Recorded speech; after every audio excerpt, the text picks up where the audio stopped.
이름 마노하라 오델리아 피노.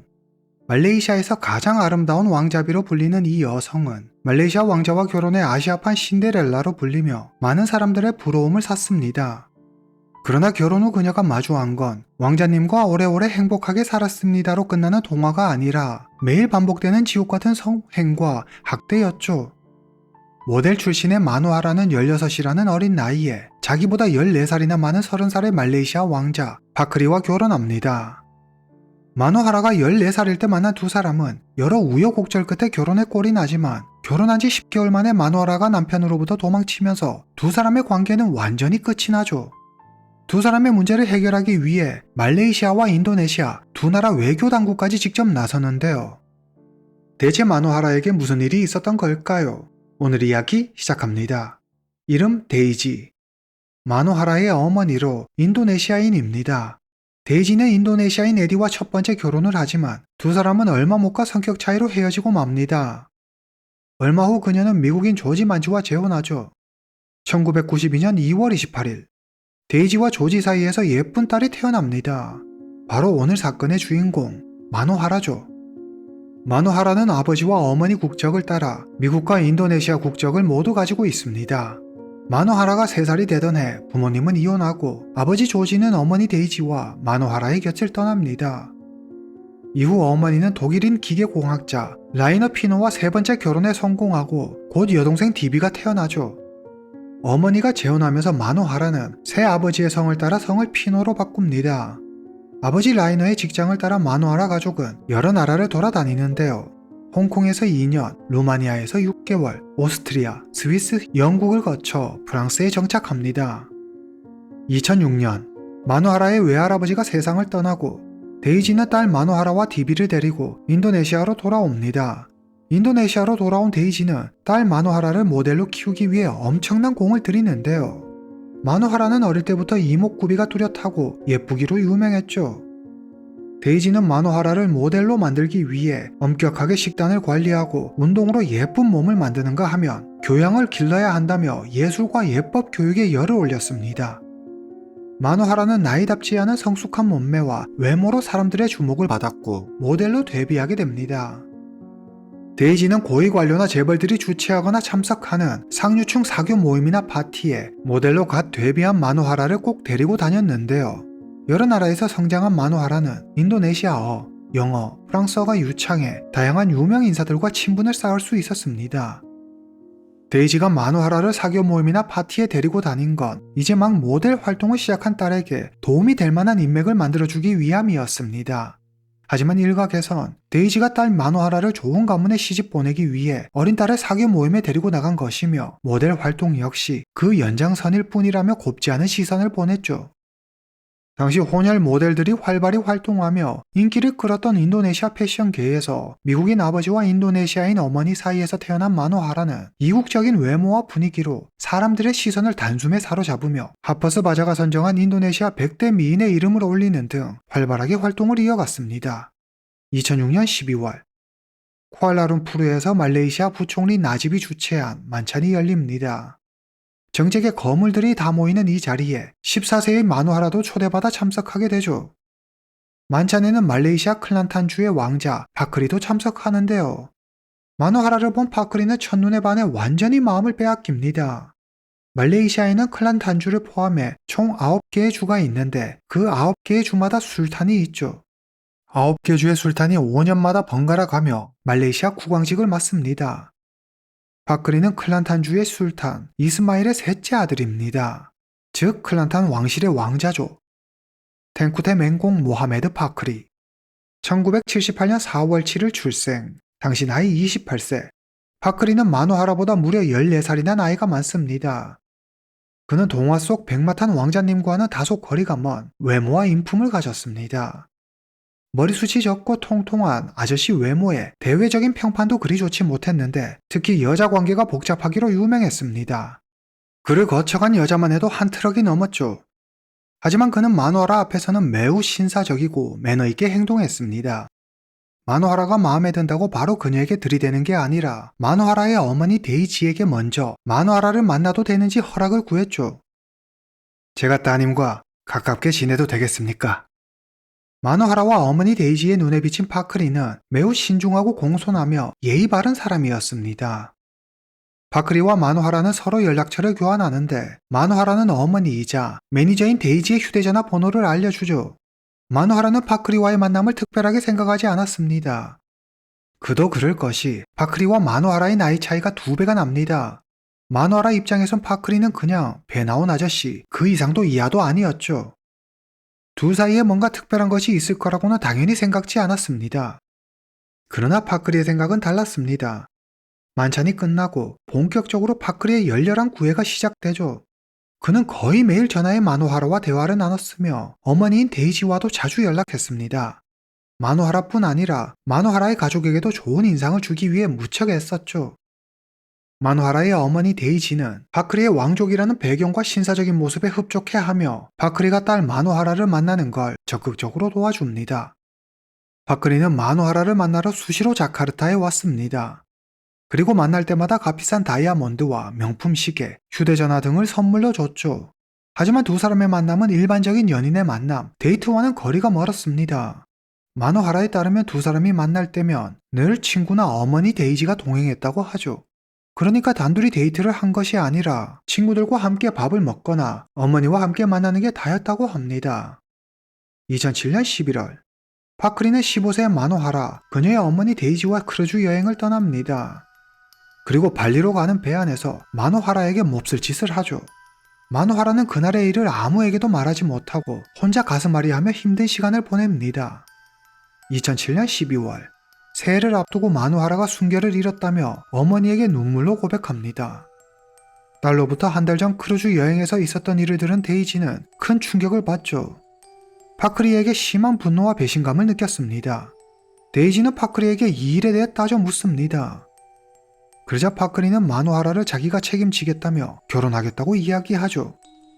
데이지는 무척 화가 났지만 현실적으로 왕자와의 결혼만이 이미 벌어진 비극을 수습하고 딸의 신분을 보장받고 명예를 지킬 수 있는 유일한 길이라고 생각했습니다.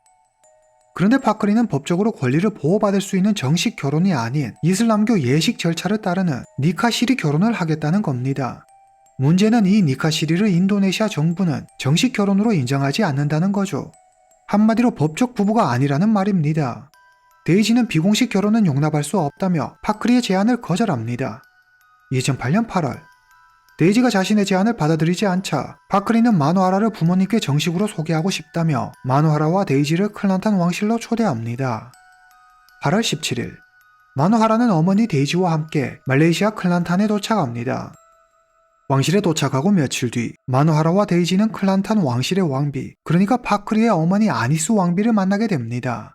그런데 첫 만남에서 아니스 왕비가 대뜸 결혼 이야기를 꺼냅니다. 그래, 26일에 결혼식 올릴 준비는 잘하고 있지. 마노하라는 왕비의 말에 너무 놀라 당황했지만 파크리에게서 아무 이야기도 들은 게 없었기 때문에 당연히 농담이라고 생각하고 그냥 웃어넘기를 했습니다. 그런데 상황이 좀 이상하게 흘러갔습니다. 옆에 있던 파크리가 미소를 지으며 느닷없이 사랑 고백을 하는 게 아니겠습니까? 너무 놀란 마노하라는 아직 아버지의 허락도 받지 않았고 인도네시아로 돌아가 가족과 상의한 후 결정하고 싶다며 이런 식으로 갑자기 결혼하고 싶지 않다는 거절 의사를 분명히 밝히죠. 하지만 아니스 왕비는 마노하라의 반응에 아랑곳하지 않고 말을 이어갔습니다. 이미 청첩장도 다 돌린 데다 결혼할 식장 준비도 다 끝난 상태야. 그런데 여기서 네가 결혼하지 않는다고 하면 왕실이 큰 망신을 당하겠지. 아니스 왕비는 왕실 체면이 걸린 문제라며 결혼을 압박하죠. 이때 마노하라는 미처 알지 못했습니다. 곧 끝없는 지옥으로 떨어질 것이며 자신을 그 지옥의 구렁텅이로 밀어넣은 사람이 자신의 친엄마 데이지라는 걸 말이죠. 데이지는 갑작스러운 상황에 혼란스러워하는 딸을 달래면서 뒤로는 파크리와 협상을 합니다. 데이지는 결혼을 돕는 대신 자카르타의 고급 아파트 한 채와 도요타 자동차를 받기로 하죠. 결국 엄마라는 사람이 딸에게 그런 끔찍한 짓을 저지른 짐승에게 돈을 받고 딸을 판 셈입니다. 말레이시아는 남녀 모두 만 18세가 돼야 결혼할 수 있습니다. 하지만 이슬람법, 샤리아에 따라 부모와 이슬람 법원의 승인만 받으면 만 16세에도 결혼이 가능하죠. 클란탄주 왕족인 파크리가 이슬람 법원의 승인을 받는 건 식은 죽 먹기였습니다. 8월 26일, 마노하라는 결국 강압적인 분위기에 떠밀려 30살의 파크리와 결혼합니다. 마노하라는 16살의 말레이시아 왕실의 왕자비가 되죠. 둘의 결혼은 엄청난 화제를 모았고 사람들은 마노하라를 말레이시아에서 가장 아름다운 왕자비라 불렀습니다. 결혼 후에도 마노하라는 계속 모델 일을 하고 싶었습니다. 식만 끝나면 인도네시아 집으로 보내준다는 파크리의 말을 철석같이 믿었죠. 하지만 그건 처음부터 지켜질 수 없는 약속이었습니다. 결혼과 동시에 마노하라는 창살 없는 감옥에 갇힌 신세가 됩니다. 결혼 첫날 밤부터 파크리는 그동안 숨겨왔던 진짜 본색을 드러내는데요.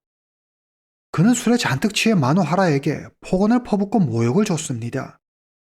돈만 주면 너 같은 애는 널렸어. 쫓겨나고 싶지 않으면 나한테 잘하는 게 좋을 거야. 이때부터 마노하라의 지옥 같은 삶이 시작되죠. 그녀는 공식 석상에서 늘 환한 미소로 파크리와 다정한 모습을 연출해야 했습니다. 대중 앞에서 완벽한 부부로 보여야 했죠. 그러다 집에 돌아오면 끔찍한 성적 학대와 폭을 견뎌야만 했습니다. 마노하라가 성관계를 거부하거나 인도네시아에 보내달라고 하며 파크리는 왕실 주치의를 시켜 마노하라에게 정체 모를 주사를 놓았는데요. 주사를 맞으면 몸이 마비된 것처럼 몸을 전혀 움직일 수 없었다고 하죠. 그 상태에서 마노하라는 파크리에게 성행을 당했으며 보고, 듣고, 느낄 수 있는 상태에서 고문을 당했습니다. 파크리는 면도기로 마노하라의 몸에 상처 내는 걸 즐겼는데 마노하라는 그 상황이 너무 고통스러웠지만 약기운 때문에 작은 저항조차 할 수 없었죠. 파크리는 고통스러워하는 마노하라를 보며 광적인 희열을 느꼈습니다. 파크리는 여성의 고통을 천천히 오래도록 즐기는 성도착자였죠. 마노하라는 제발 누군가 자기를 구해주길 바랬지만 마노하라가 학대를 당한다는 걸 다 알고 있음에도 왕실 사람들 어느 누구도 신경 쓰지 않았습니다. 마노하라는 그저 남편을 기쁘게 하고 왕실의 대를 잇기 위해 필요한 하나의 도구일 뿐이었죠. 스트레스로 마노하라의 살이 급격히 빠지자 마노하라가 왕실에서 행복하게 잘 지내고 있는 것처럼 보이기 위해 강제로 호르몬 주사도 놓았습니다. 호르몬 주사의 부작용으로 마노하라는 2달 만에 체중이 15kg이나 늘었죠. 마노하라는 언제 무슨 주사를 맞게 될지 모르는 두려움과 극심한 불안, 공포 속에서 지내야 했습니다. 매일 새벽 4시가 넘어서야 겨우 잠들 수 있었죠. 이런 상황에서도 마노하라는 감시를 피해 자신의 블랙베리 전화기로 파크리에게 학대당한 상처를 사진으로 찍어 남겨두었습니다. 이 총 16장의 사진은 훗날 그녀의 주장을 입증하는 데 결정적인 역할을 하죠.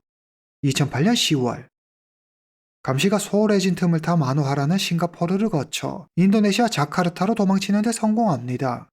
결혼한 지 2달 만에 도망쳐온 딸을 보고 데이지는 놀랍니다. 마노하라는 자기가 가정역을 당하고 있다며 그간 있었던 일에 대해 어머니 데이지에게 다 말하죠. 파크리가 마노하라를 찾아 인도네시아로 옵니다. 그리고 마노하라의 마음을 돌리기 위해 생일 선물로 최고급 슈퍼카를 선물하고 마노하라와 그녀의 가족에게 사우디아라비아로 성지 순례를 가자고 하죠. 마노하라는 파크리의 제안이 썩 내키지 않았지만 이번에도 어머니 데이지가 나서 마노하라를 설득합니다. 데이지의 이런 행동 뒤에는 데이지와 파크리의 거래가 있었는데요. 데이지에게는 60만 링깃, 한화 약 2억 1천만 원 상당의 빚이 있었는데 파크리가 이걸 대신 갚아주기로 하죠. 그리고 파크리는 우선 절반인 30만 링깃, 한화 약 1억 500만 원을 갚아줍니다. 2009년 3월 9일 성지순례 마지막 날 파크리는 마노하라의 가족을 따돌리고 사우디아라비아에서 전용기로 마노하라만 강제로 끌고 말레이시아로 가버립니다. 딸이 끌려가는 모습을 본 데이지는 그제야 일이 심상치 않게 돌아간다는 걸 깨닫고 인도네시아 정부에 딸을 찾아달라고 눈물로 호소하죠. 2009년 4월 오늘은 말레이시아의 신임 총리가 인도네시아 대통령과 정상회담을 위해 자카르타 대통령궁에 방문한 날입니다. 데이지는 이를 취재하기 위해 모인 수많은 취재진들 앞에서 파크리가 딸에게 저지른 추악하고 잔혹한 행위들을 낱낱이 폭로합니다. 말레이시아 당국이 딸을 만나지 못하게 하고 있어요. 딸은 파크리 왕자에게 인간 이하의 학대를 받아왔어요. 그의 성적 누리개였을 뿐이죠. 제발 마노하라를 구해주세요. 데이지는 말레이시아 총리에게 도와달라며 호소했습니다. 데이지의 오해라는 모습과 충격적인 폭로가 인도네시아 TV 방송과 뉴스 일면을 장식하고 인도네시아 국민들은 분노합니다. 당장 마노하라를 조국으로 데려오라고 요구하죠. 하지만 인도네시아와 말레이시아 양국은 부부 사이의 개인적인 문제라며 개입을 꺼리는 듯한 소극적인 태도를 보이고 말레이시아 왕실의 권력 때문인지 수사는 아예 시작조차 하지 못했습니다. 양국 정부의 미온적인 태도에 분노한 인도네시아 시민들과 인권단체 활동가들은 자카르타 주재 말레이시아 대사관 앞에 모여 매일 격렬한 항의 시위를 벌였습니다. 2009년 5월, 마노하라에게 왕실을 벗어날 수 있는 천금 같은 기회가 찾아옵니다. 시아버지이자 파크리의 아버지가 병으로 싱가포르의 한 병원에 입원합니다. 며느리 마노하라는 다른 왕실 사람들과 같이 간병을 위해 싱가포르로 향하죠. 파크리는 마노하라가 외부와 연락하는 걸 막기 위해 유심카드를 빼앗고 방 안팎에 경호원들을 배치해 24시간 마노하라를 감시했습니다. 마노하라는 경호원의 눈을 피해 휴대전화에 호텔 와이파이를 연결한 다음 어머니와 여동생에게 자기 위치를 알리는 메일을 보냅니다. 마노하라의 메일을 받은 데이지와 여동생은 곧장 싱가포르로 가 마노하라가 묵고 있는 호텔로 찾아갑니다. 5월 31일, 마노하라는 원래 5주 정도 싱가포르에 머물면서 시아버지를 간병할 예정이었습니다. 하지만 데이지가 싱가포르에 있다는 사실을 알게 된 클란탄 왕실은 당초 계획을 바꿔 마노하라를 바로 말레이시아로 돌려보내기로 하죠. 마노하라와 경호원들이 이동을 위해 엘리베이터에 탑승하고 엘리베이터가 움직이자 마노하라는 비상정지 버튼을 눌러 도움을 청합니다. 문이 열리자 그녀는 싱가포르 경찰과 호텔 직원들을 향해 납치당했다며 도와달라고 소리를 지릅니다. 마노하라를 강제로 끌고 가려는 파크리와 왕실 경호원들, 가지 않으려고 발버둥 치는 마노하라가 뒤엉켜 현장은 순식간에 난장판이 되고 싱가포르 경찰이 왕실 경호원을 막아서며 말하죠. 여기는 싱가포르 영토이며 싱가포르 법이 적용됩니다. 싱가포르 경찰의 제지에 막혀 파크리와 경호원들은 물러서고 마노하라는 무사히 안전한 장소로 대피할 수 있었습니다. 밤 9시부터 다음날 새벽 4시까지 마노하라와 데이지는 파크리와 협상을 하는데 파크리는 마노하라를 순순히 놓아줄 생각이 조금도 없었죠. 하지만 함께 동석한 파크리의 변호사가 마노하라를 지금 놓아주지 않으면 국제법상 문제가 생길 수도 있다고 말하자 태도를 바꿔 마노하라를 놓아줍니다. 인도네시아와 미국 국적을 모두 가지고 있는 마노하라는 미국 대사관의 보호 아래 무사히 자카르타행 비행기에 몸을 싣습니다. 2009년 6월 1일, 인도네시아로 돌아온 마노하라는 기자회견을 열어 파크리가 자기에게 한 끔찍한 학대와 고문을 폭로합니다. 이전 기자회견에서 데이지가 제기한 의혹과 주장이 전부 사실이었음을 직접 증언하죠. 그녀는 클란탄 왕실이 이 모든 사실을 알고 있었음에도 그 어떤 조치도 취하지 않았다며 울분을 토했습니다. 그리고 다시는 말레이시아로 돌아가지 않을 것이라며 파크리 왕자의 이혼을 공식 선언하죠. 2009년 6월 10일, 마노하라는 디지털 포렌식 전문가이자 하원 의원인 로이에게 자신이 2009년 3월부터 4월까지 남편 파크리 몰래 촬영한 사진 16장을 넘깁니다. 그녀 몸 곳곳에 난 칼에 베인 듯한 상처, 멍자국, 담뱃불 자국 등을 찍은 것이었습니다. 그리고 이어 현지 법의학자들이 마노하라의 신체를 정밀 검사하는데 가슴 등에서 면도날로 그은 듯한 수많은 상처와 양팔에서 주사바늘 자국을 발견하죠. 이 같은 사실이 알려지자 사람들은 아시아판 신데렐라의 비극적인 결말이라며 안타까워했습니다. 마노하라의 폭로 기자회견 후 클란탄 왕실은 인도네시아 모녀가 돈을 뜯어내기 위해 거짓말로 왕실을 욕보이고 있다며 마노하라와 그녀의 어머니 데이지를 비난했습니다. 하지만 사진과 법의학자의 검사 결과가 알려지며 왕실의 언론 플레이도 더 이상 힘을 얻지 못하죠. 2009년 7월, 파크리는 치졸한 언론 플레이도 모자라 마노하라와 데이지가 자신과 왕실의 명예를 훼손했다며 그들을 상대로 전방위적 소송을 제기합니다. 먼저 마노하라와 데이지가 자신과 왕실의 명예를 더럽힌 데에 대해 손해배상금으로 1억 500만 링깃, 하나 약 370억 원을 요구하죠. 그리고 이슬람 법원의 마노하라가 아내의 의무를 다하지 않고 가출했다며 복종 및 기환명령 소송을 제기합니다. 마지막으로 마노하라와 데이지가 결혼 전후로 가져간 아파트 자금과 고급 시계, 차량 대금과 데이지가 빌려간 돈을 합쳐 총 120만 링깃, 한화 약 4억 2천만 원을 갚으라는 소송을 제기하죠. 2010년 3월, 말레이시아 사법부가 왕실의 편을 들어주면서 파크리가 모든 재판에서 승소합니다. 말레이시아 법원은 마노하라와 어머니에게 빌려간 돈을 모두 갚고 거기에 더해 600만 링깃, 한화 약 21억 원을 파크리에게 배상하라고 판결하죠. 그리고 이슬람 법원은 마노하라에게 30일 내로 남편 파크리에게 돌아가라고 명령합니다. 파크리는 정의가 승리했다면서 법원의 판결을 환영한다는 입장을 전했습니다. 그는 자신과 왕실의 명예가 회복됐다며 무척 기뻐했다고 하죠. 하지만 이는 안전을 이유로 마노하라가 모든 재판에 출석을 거부한 상태에서 이루어진 재판이었습니다. 게다가 아무리 법정에서 완승했다고 하더라도 말레이시아 법원의 판결이 인도네시아까지 그 영향력이 미치지 않기 때문에 한마디로 하나마나한 싸움이었죠.